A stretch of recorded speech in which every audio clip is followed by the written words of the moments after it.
11 की गर्जना देख रहे हैं आप। मैं आपके साथ राजेंद्र देव। अब बड़ी अपडेट, यूपी में 5000 एकड़ में बनेगा नॉलेज स्मार्ट सिटी। अमेरिका के ऑस्टिन विश्वविद्यालय के साथ एक एमओयू साइन हुआ है और मंत्री सुरेश खन्ना और आईआईडीसी अरविंद कुमार की मौजूदगी में यह एमओयू साइन हुआ है। नॉलेज स्मार्ट सिटी के लिए 35,000 करोड़ रुपए का निवेश भी होगा। ये बड़ी अपडेट और उत्तर प्रदेश में बड़े निवेश की खबर। 35,000 करोड़ रुपए का निवेश होगा नॉलेज स्मार्ट सिटी बनाने के लिए। एमओयू साइन हुआ है मंत्री सुरेश खन्ना और आईआईडीसी अरविंद कुमार की मौजूदगी में। अमेरिका के ऑस्टिन विश्वविद्यालय के साथ एक एमओयू साइन हुआ है प्रदेश सरकार का। 35,000 करोड़ रुपए निवेश होगा। यूपी में 5,000 एकड़ में नॉलेज स्मार्ट सिटी बनाई जाएगी और इसके लिए 35,000 करोड़ रुपए का यूपी में निवेश किया जाएगा। ऑस्टिन विश्वविद्यालय अमेरिका के साथ एक एमओयू साइन हुआ है वित्त मंत्री सुरेश खन्ना और आईआईडीसी अरविंद कुमार की मौजूदगी में। तो ये अच्छी खबर, ये सकारात्मक खबर। प्रदेश में निवेश आएगा लगभग 35,000 करोड़ रुपए का। 5,000 एकड़ में एक नॉलेज पार्क सिटी की स्थापना होगी, नॉलेज स्मार्ट सिटी की स्थापना होगी और शिक्षा के क्षेत्र में, रोजगार के क्षेत्र में भी बाद में यह महत्वपूर्ण भूमिका निभाएगा। नॉलेज स्मार्ट सिटी की स्थापना से यह प्राप्त होगा प्रदेश को।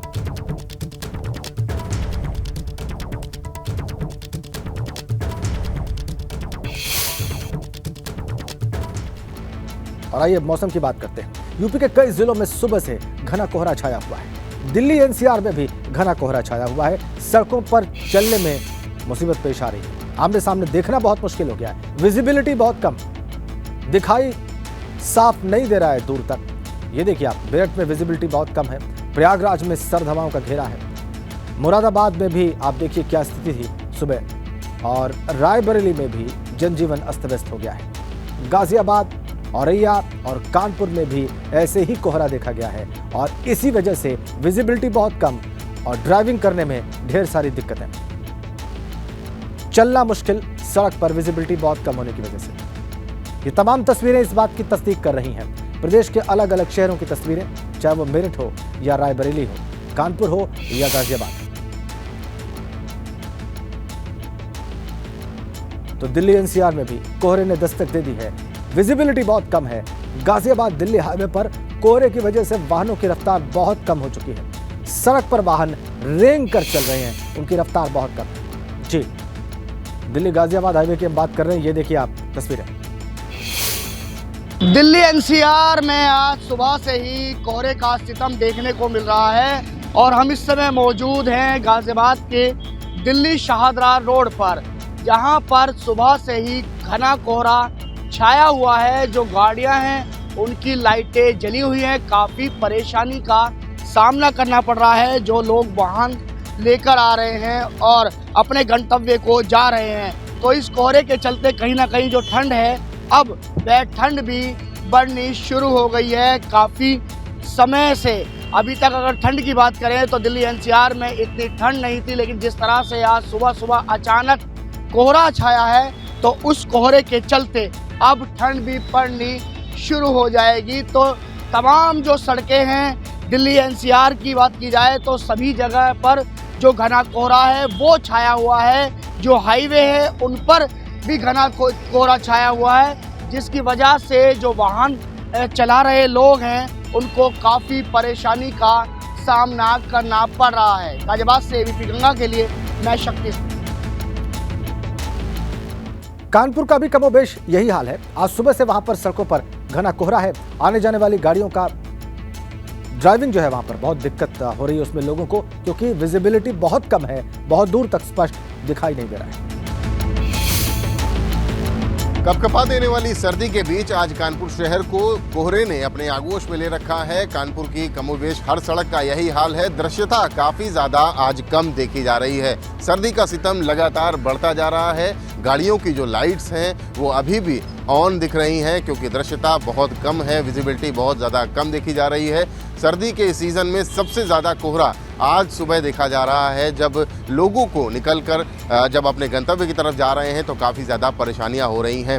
देखिए, कार निकल कर के आ रही है, 9 से ज़्यादा का वक्त हो रहा है, लेकिन गाड़ियों की लाइटें जो हैं वो अभी भी जल रही हैं और तमाम ऐसी सड़कें हैं कानपुर की जहां पर कोहरा, घुप कोहरा देखने को मिल रहा है। दृश्यता बेहद कम है, लोगों को अपने गंतव्य तक पहुंचना है, ऑफिस जाना है, स्कूल जाना है तो स्कूल जो बसें हैं वो भी निकल रही हैं, लेकिन ऐसे में लोगों की मुश्किलें और ज़्यादा बढ़ती हुई क्योंकि सर्दी का सीज़न है और अब ठंड और ज़्यादा प्रचंड होती जा रही है। तापमान की अगर बात की जाए तो 6-7 डिग्री तापमान यहाँ पर बना हुआ है जो लगातार गोते खा रहा है, लगातार नीचे जा रहा है। सर्दी के सितम के साथ साथ कोहरे की भी अब परेशानी बढ़ती जाएगी और लोगों के लिए काफ़ी ज़्यादा परेशानी बढ़ाने वाला ये सीज़न है।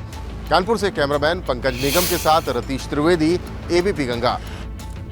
और इसी वजह से सड़क हादसे की खबर है। औरैया से है, वहां पर सड़क हादसे में मरने वालों की तादाद बढ़कर 5 हो गई है। घने कोहरे की वजह से लखनऊ आगरा एक्सप्रेसवे पर एक दर्दनाक हादसा हुआ है। करीब 6 से ज्यादा गाड़ियां आपस में टकरा गईं और हादसे की सूचना मिलते ही पुलिस मौके पर पहुंच गई। घायलों को अस्पताल में भर्ती कराया गया। शुरू में 3 लोगों की मौत की खबर आई, लेकिन बाद में यह संख्या बढ़कर 5 हो गई है। 2 ट्रकों की टक्कर के बाद कई गाड़ियां बाद में आपस में टकरा गई और टक्कर इतनी तेज थी कि एक बस चालक बस के अंदर बने केबिन में बुरी तरह से चिपक गया। पुलिस की मदद से बस की खिड़की तोड़कर उसे बाहर निकाला गया, लेकिन तब तक उसकी मौत हो चुकी।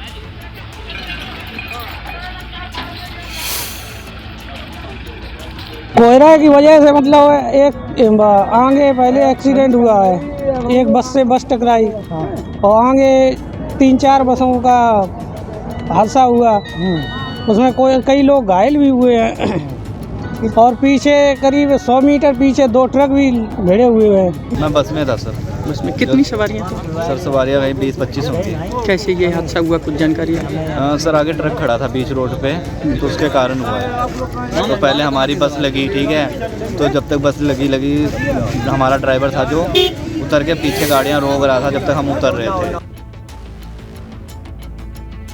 अब ग्रेटर नोएडा की बात करेंगे। वहां पर ईस्टर्न पेरिफेरल हाईवे पर हादसा हो गया। घने कोहरे की वजह से 6 वाहन आपस में टकरा गए और सड़क हादसे में कई लोगों के घायल होने की भी खबर है। दादरी थाना इलाके में यह हादसा हुआ है। ग्रेटर नोएडा के ईस्टर्न पेरिफेरल हाईवे पर हादसा। तस्वीरें देखिए आप हादसे के बाद की।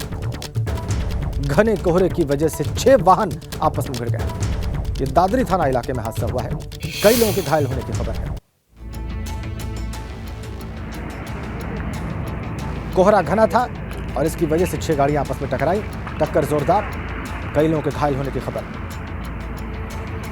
दादरी थाना इलाका जहां पर यह हादसा हुआ, ईस्टर्न पेरिफेरल हाईवे पर।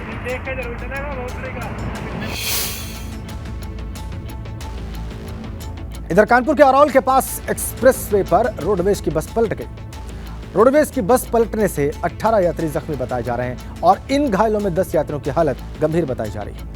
कोहरे में दूसरी गाड़ी से टकराने के बाद रोडवेज की बस पलट गई। दिल्ली से लखनऊ जा रही थी रोडवेज की बस जो पलटी है। कानपुर के अरौल के पास यह हादसा हुआ है और रोडवेज बस के पलटने से 18 यात्री जख्मी बताए जा रहे हैं। 10 यात्रियों की हालत इसमें गंभीर बताई जा रही है।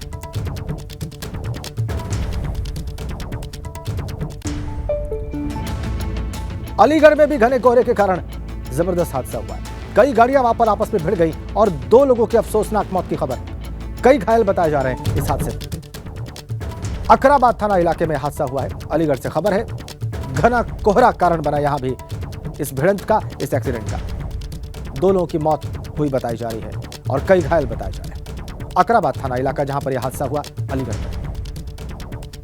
घने कोहरे की वजह से विजिबिलिटी कम और कई हादसे पूरे प्रदेश में।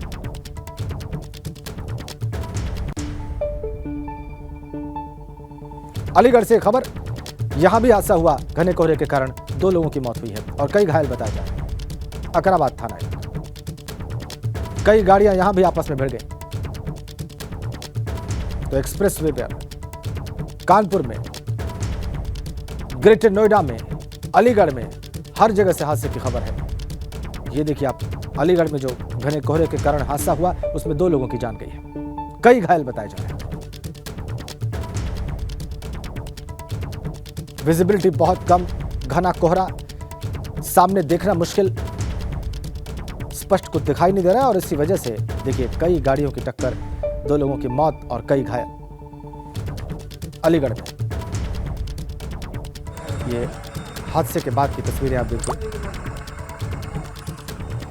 जो जख्मी लोग हैं हादसे के बाद वो देखिए कैसे बैठे हुए हैं और घना कोहरा छाया हुआ था। यात्री और घायलों को उठाकर ले जाते लोग चिकित्सा के लिए, इलाज के लिए। घने कोहरे के कारण यह हादसा हुआ।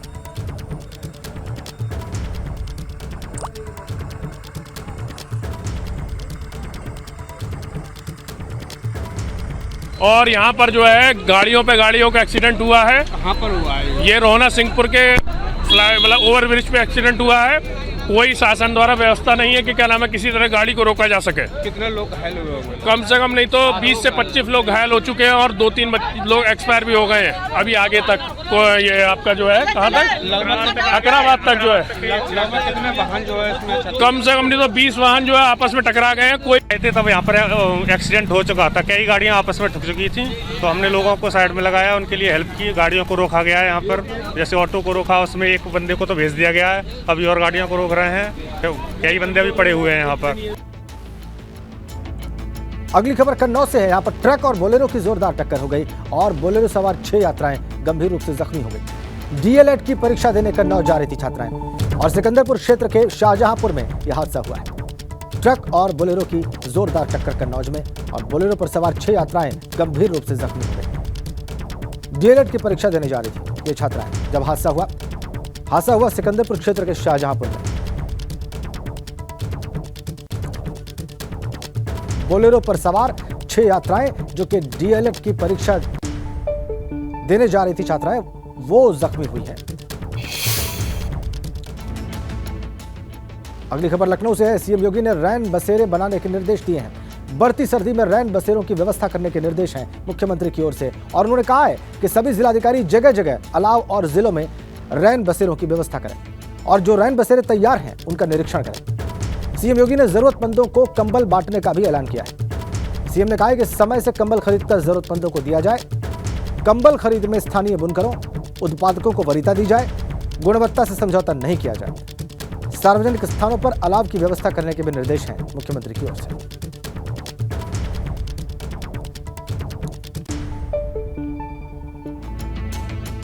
रैन बसेरों को लेकर मुख्यमंत्री के जो निर्देश हैं, जो एक्शन उन्होंने लिया है, वो आपको बताने जा रहे हैं हम। ये देखिए, रैन बसेरे बनाने के निर्देश दिए मुख्यमंत्री ने। बढ़ती सर्दी के मद्देनजर उन्होंने रैन बसेरे बनाने के निर्देश दिए और आपको बताएं कि सभी जिलाधिकारियों को रैन बसेरों की व्यवस्था करने के निर्देश दिए हैं। मुख्यमंत्री ने जगह जगह अलाव जलाने के उनकी तरफ से निर्देश हैं। सार्वजनिक स्थानों पर अलाव की व्यवस्था करने के भी निर्देश हैं मुख्यमंत्री की ओर से और इसके अलावा जरूरतमंदों को कंबल बांटने के भी निर्देश दिए गए हैं और इस खरीद में स्थानीय बुनकरों को वरीयता दी जाए, ऐसे निर्देश भी हैं मुख्यमंत्री की ओर से। कंबल की गुणवत्ता से कोई समझौता न किया जाए, ये निर्देश भी है मुख्यमंत्री की ओर से। तो रैन बसेरे बनाने हैं, जिलाधिकारियों को निर्देश है सार्वजनिक स्थानों पर और उसमें लोगों के रहने की व्यवस्था करनी है। इसके अलावा कंबल बांटे जाने हैं और कंबल की गुणवत्ता से कोई समझौता न किया जाए, यह भी बहुत स्पष्ट किया गया है। जो स्थानीय बुनकर हैं उनको वरीयता दी जाए। स्थानीय जो उत्पादक हैं, जो स्थानीय प्रोड्यूसर्स हैं, जो स्थानीय स्तर पर कंबल बनाते हैं, उनको वरीयता दी जाए, लेकिन कंबल की गुणवत्ता से भी कोई समझौता न हो और समय से ये कंबल बांटे जाएं जरूरतमंदों को। ये निर्देश मुख्यमंत्री की ओर से।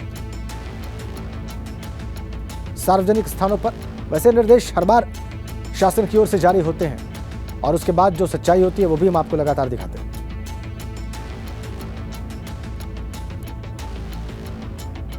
अगली खबर बलिया से है। टिन शेड से टकरा गई है वहां पर पुलिस की गाड़ी। बेकाबू होकर सड़क के किनारे बने टिन शेड से जा टकराई है पुलिस की गाड़ी और टिन शेड में सो रही महिला और बच्ची समेत कुल 3 लोग घायल बताए जा रहे हैं। इन घायलों को पुलिस ने अस्पताल में भर्ती करा दिया है। देर रात गढ़वार थाना इलाके के सिंगाचौर से फेफना जाने थाने की जो गाड़ी है वो जा रही थी। अचानक बेकाबू होकर टिन शेड से टकरा गई और पुलिस की गाड़ी में शराब की बोतलें भी मिली हैं। आप ये जो सामान देख रहे हैं, टकराकर जब गाड़ी गिरी तो ये चीजें बिखर कर सामने आई। इसमें शराब की बोतलें भी थीं पुलिस की गाड़ी में। टिन शेड से टकराई पुलिस की गाड़ी, पलटी और उसके बाद देखिए उसमें से जो सामान छिटक कर बाहर निकला उसमें शराब की बोतल भी थी।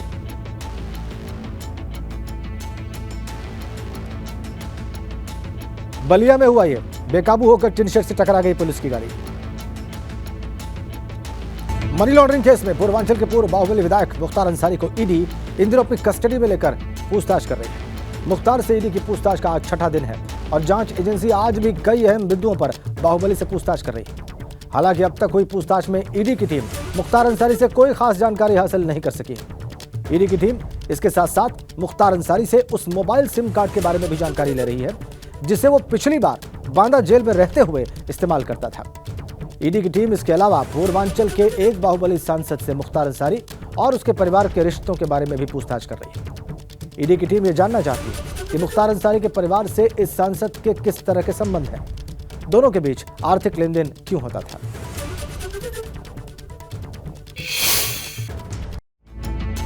पूर्वांचल के पूर्व बाहुबली विधायक मुख्तार अंसारी को मनी लॉन्ड्रिंग केस में ईडी की टीम अपनी कस्टडी में रखकर पूछताछ कर रही है। मुख्तार अंसारी की ईडी की कस्टडी का आज छठा दिन है। मुख्तार अंसारी को ईडी की टीम ने प्रयागराज में अपने इसी दफ्तर में रखा हुआ है। इसी दफ्तर में लगातार मुख्तार अंसारी से पूछताछ की जा रही है। हालांकि शुरुआती 5 दिनों में ईडी ने मुख्तार अंसारी से जिन बिंदुओं पर पूछताछ की उसमें जांच एजेंसी को मुख्तार अंसारी से कोई खास जानकारी हासिल नहीं हो सकी है। शुरुआती 5 दिनों में ईडी की टीम ने मुख्तार अंसारी से खास तौर पर उसकी फरार पत्नी अफशान अंसारी के बारे में, इसके साथ साथ परिवार और ससुराल की कंपनियों के गठन के बारे में, बैंकों के लेन देन के बारे में और साथ ही साथ सरकारी ज़मीन पर कब्जा कर उस पर वेयर हाउस बनाए जाने के मामले में पूछताछ की थी। लेकिन आज छठा दिन है। आज छठे दिन की पूछताछ भी इसी बिल्डिंग में जो छठा फ्लोर है उस पर चल रही है और जो सूत्र हैं वो ये जानकारी दे रहे हैं कि ईडी की टीम आज वीडियो क्लिप्स के साथ मुख्तार अंसारी से पूछताछ कर रही है।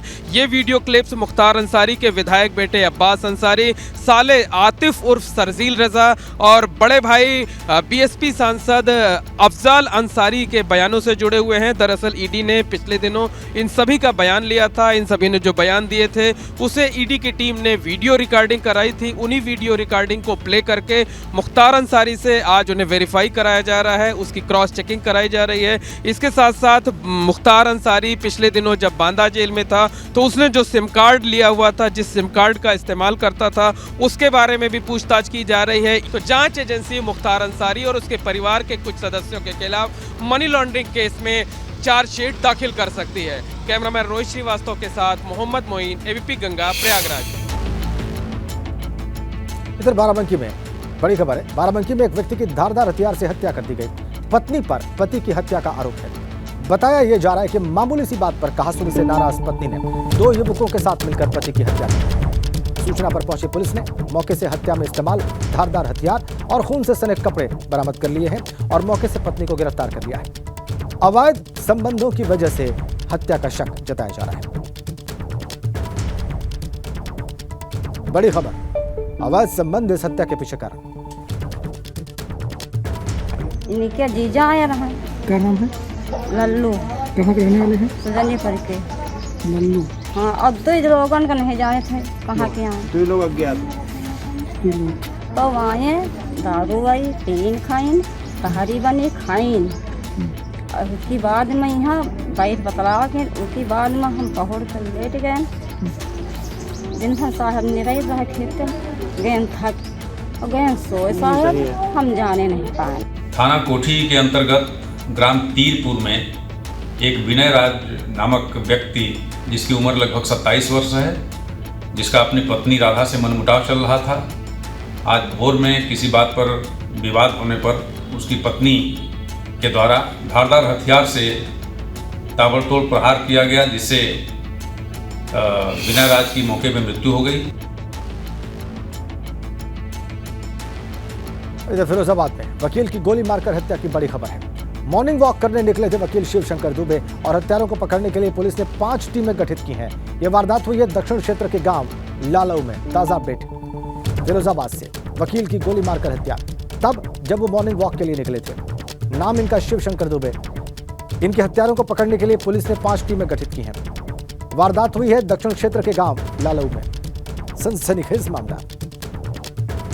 मॉर्निंग वॉक करने के लिए निकले वकील की गोली मारकर हत्या फिरोजाबाद में।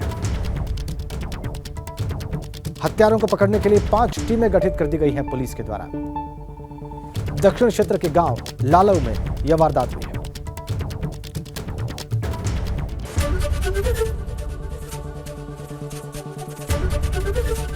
एबीपी गंगा, खबर आपकी, जुबान आपकी।